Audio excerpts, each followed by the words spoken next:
Hi, for my demonstration speech, I'm going to demonstrate a little bit on how to play chess and explain a little bit about the pieces and the ways that they move and certain things and kind of a rough basic outcome of how you play chess and how to win in a way. There's many ways to win, but first I'm going to start out with a little bit of history from chess.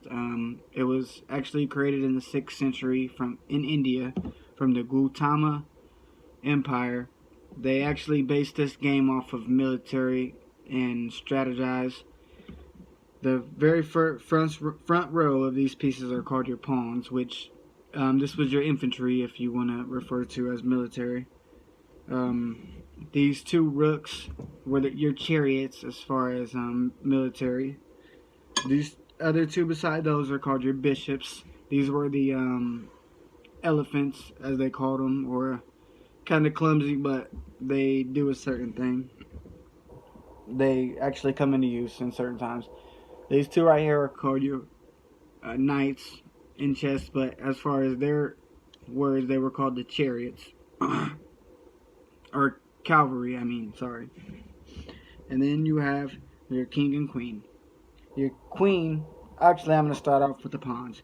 The pawns can only go one over, one up, but when you actually take a piece, let's say this piece was right here and you were going to take it, you can go sideways. Only taking a piece.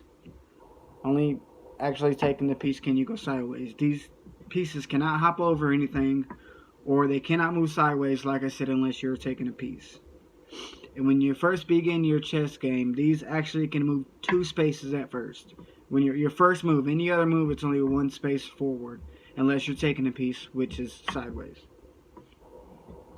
Then I'm going to start next with your rooks.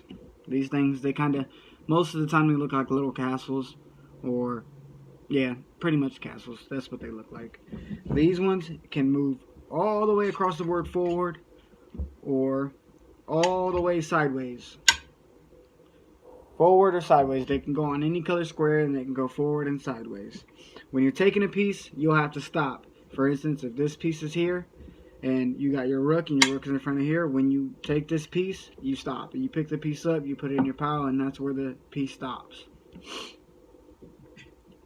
Next, I'm going to demonstrate the bishop, which, this is a tricky little guy.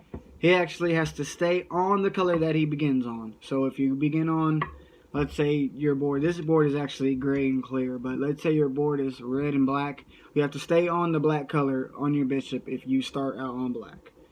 These ones go sideways. They can only go sideways all the way until they actually hit another piece. If you hit another piece, then you can take that piece and you have to stop on that square. These can go diagonal each way. Any way this way, any way that way. So, any way sideways this way, or any way this way.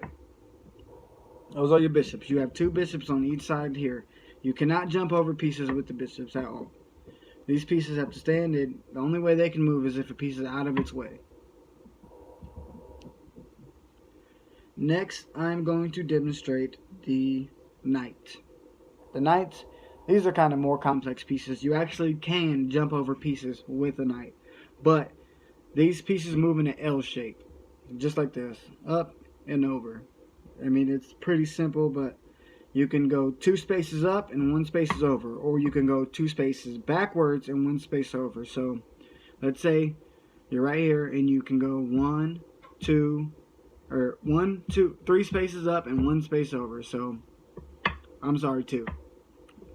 So you'll move 1, 2 over, or 1, 2 back, and you have to stay where you are. Or you can go sideways. You can go 1, 2 up, or 1, 2 back. These pieces can actually jump over pieces. So if you have a pawn in front of you and you want to move around that pawn, you can go 2 spaces up, 1 space over. To take a piece, you actually have to land on that piece. So let's say this pawn is over here. You'd have to go 2 spaces up and 1 space over to actually get this piece.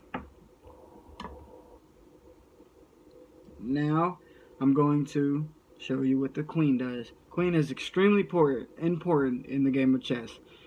This queen can do anything and everything. It can move sideways. It can move backwards. It can move forward. It can move diagonal.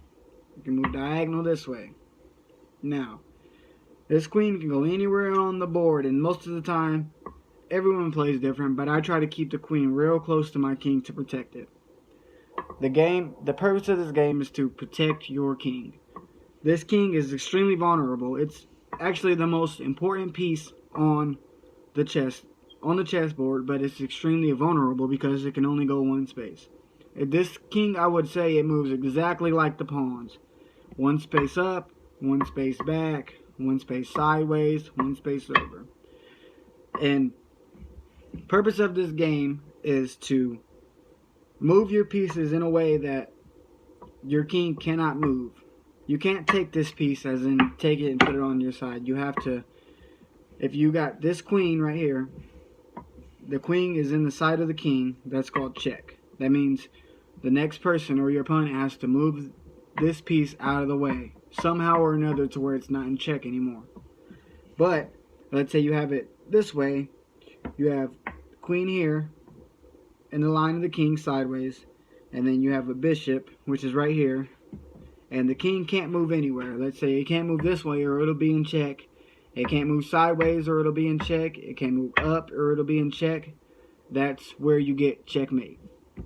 To where your king cannot move at all. No spaces at all, and your other pieces, your opponent's pieces, or the person that you're playing chess with, his pieces are in front or on the side of your king, so where you cannot move it. And also, you can't move anything in front of it, of your pieces.